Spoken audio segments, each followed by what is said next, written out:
कि सबसे पहले तो जो हमारे प्रभु ऋषिनाथ रत्नाकर के मानने वाले चेले हैं, उनकी सबसे बड़ी गलती ये है कि वो दूसरों महापुरुषों का अपमान करते हैं। ये बहुत गलत है। जहाँ तक भावादश की बात है, भावादश की स्थापना मतलब मेरा तो मानना ये है कि 84 में जब रजिस्ट्रेशन हुआ था जो स्थापना हुई, लेकिन कार्रवाई उससे पहले शुरू हो गई थी। तो पहला राष्ट्रीय अधिवेशन 1980 में हम लखनऊ में हुआ।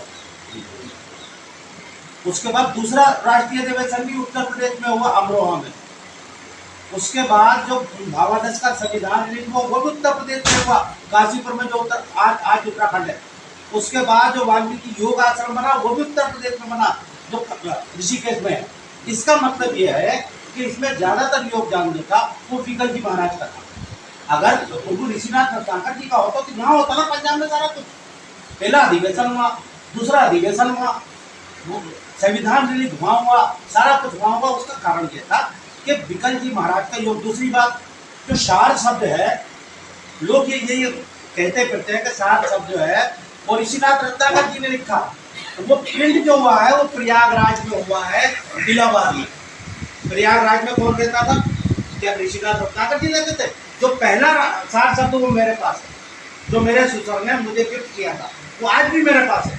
उस पर लिखा हुआ है प्रयागराज में प्रिंट हुआ, और उसके जो भूमिका लिखी है वो विकल जी महाराज ने लिखी। इसका मतलब विकल जी महाराज साथ में थे। अब ये गाते फिरते के साथ वो ये सारी चीजें अच्छी। दूसरी बात, एक बात और मैं जोड़ना चाहता हूँ अपने सारे धर्म समाजियों के, जो लोग जो हम कहते हैं 1964 में धर्म समाज की स्थापना हुई थी, ये बात ना की जाए कि प्रभु ऋषिनाथ रत्नाकर ने की थी, बल्कि 5 लोगों ने की थी। उन 5 लोगों का हम प्रचार करें।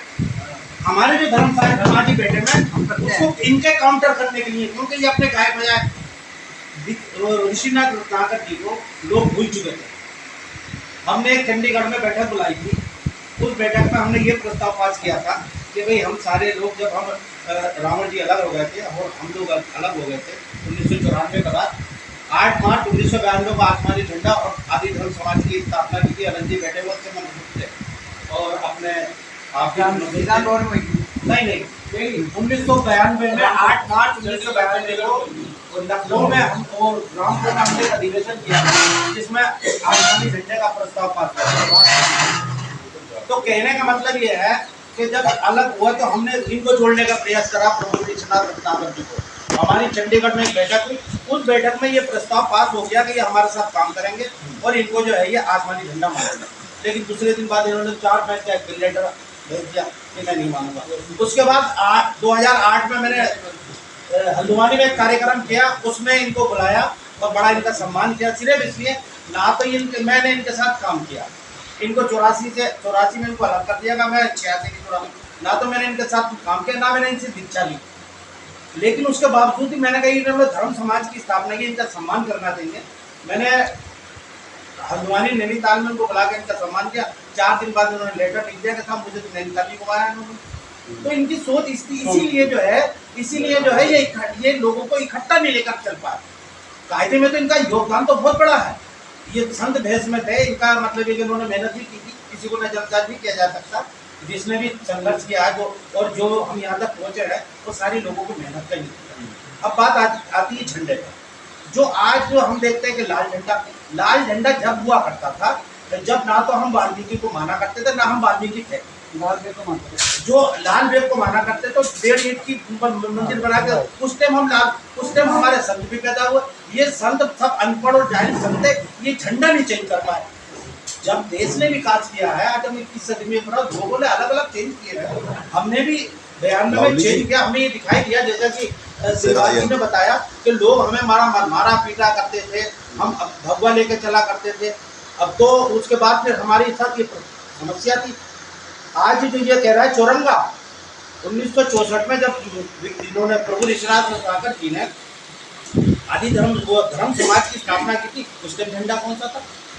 और 84 तक झंडा कौन सा था? 84 के बाद 92 तक झंडा कौन सा था? भैया सिर्फ एक ही कलर था, भगवा कलर, जिसको सारे लोग माना करते थे। 2 कलर थे, एक भगवा कलर और एक लाल कलर, जो हमारे ये माना करते थे। संतों से धर्म समाज का कभी भी मेल नहीं हुआ। क्योंकि इनकी विचारधारा अलग है। हम कम से कम इतने लोग झंडे के नाम पर इकट्ठा बैठे तो हैं, ये सब तो इतने भी इकट्ठा नहीं हो सकते। इनके सबके घर घर अलग अलग है, कोई शाह घराना है, कोई दास घराना है, कोई किसी घराना, कोई किसी घराने का, सब अलग अलग। अभी डिस्कवरी ऑफ इंडिया की बात कर रहे थे, आज भी आप जब देखते हैं आदिवासियों का और जब इतिहास में झगड़ा दिखाई देता है, तो उनके झंडे जब धूप पे रहते तो आसमानी आज भी होते हैं, कई फिल्मों में दिखाया जाता है। तो कोई ना कहीं तो कुछ ना कुछ तो है ही। तो सबसे बड़ी बात यह है कि आसमानी झंडा जो है हमें एक पहचान दे रहा है। सबसे बड़ी आज हम चौरंगा लेके चले, हमें ये मानेगा कि ये वाल्मीकि समाज का झंडा है, कहेंगे ये बुद्धिस्टों का झंडा है। हम भगवा का लेके चले, कहेंगे ये हिंदुओं का झंडा है। हम गाजरी लेके चले तो कहेंगे सर ये मतलब ये सोहम वालों का झंडा है। परमहंस क्या नाम है उसका, रामचंद्र परमहंस जी का झंडा। तो ये सबकी एक पहचान, वो झंडे हमारे रहे हमारे काल में, लेकिन अब वो उनकी पहचान बन चुकी। आसमानी झंडा हमारी पहचान बन चुका है। हम कहीं पर भी घूमें, लोग यही कहते हैं कि ये सब वाल्मीकि समाज का झंडा। और अगर वाल्मीकि समाज का नहीं भी कहेंगे तो ये कहेंगे दलितों का झंडा। हमारा हिंदू सब कुछ अलग है, अब इस पर रखना नहीं चाहिए। मैं थोड़ा छोटा सा प्रस्ताव रखना चाहता हूँ।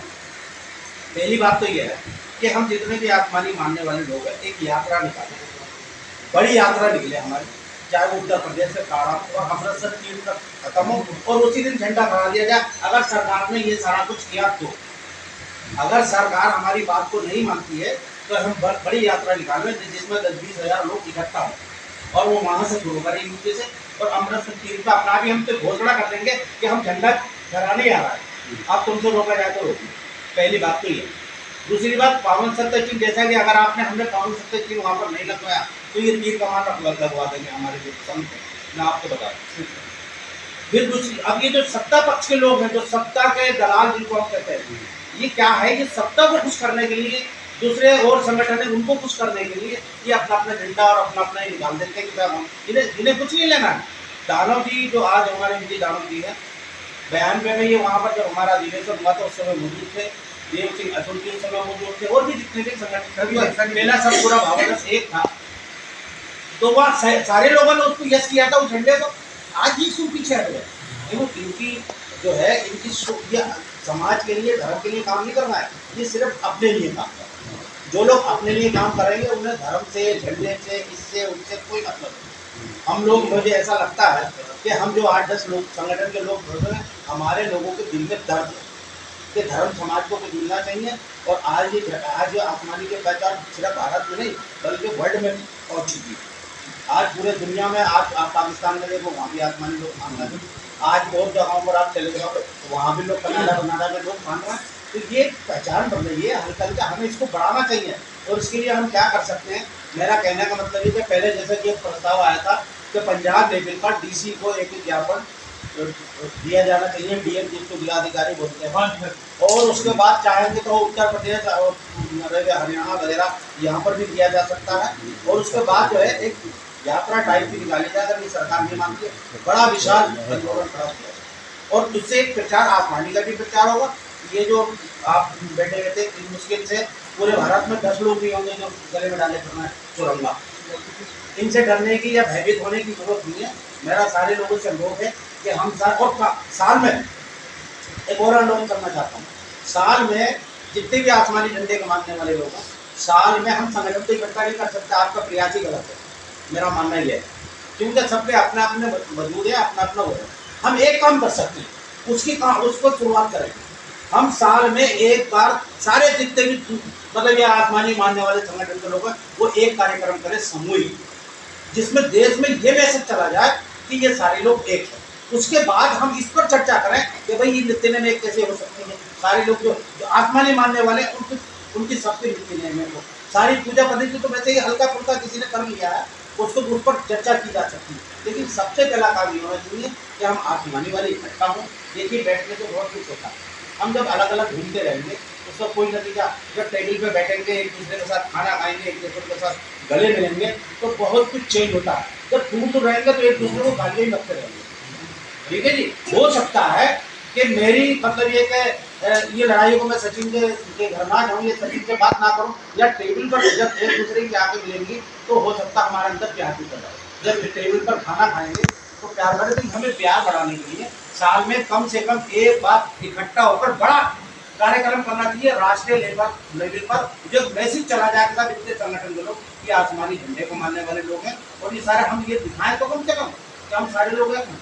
ये मेरा कहने का मतलब है। और हम इस लड़ाई को आगे लेके जाए। पावन सत्य चीज पर अगर हमने काम नहीं किया तो वहाँ पर वो चीज कमान लगा देंगे, और इस पर हमें काम करना है और मजबूती के साथ काम करना। हम हर तरह से इस विषय में आप लोगों के साथ है, तन मन धन से। जितनी आप भीड़ कहेंगे भीड़ भी, जहाँ आप पंजाब में कहेंगे पंजाब में आ जाएगी, और जहाँ पर भी कहेंगे हम आपके साथ करेंगे। सभी को मेरा जय।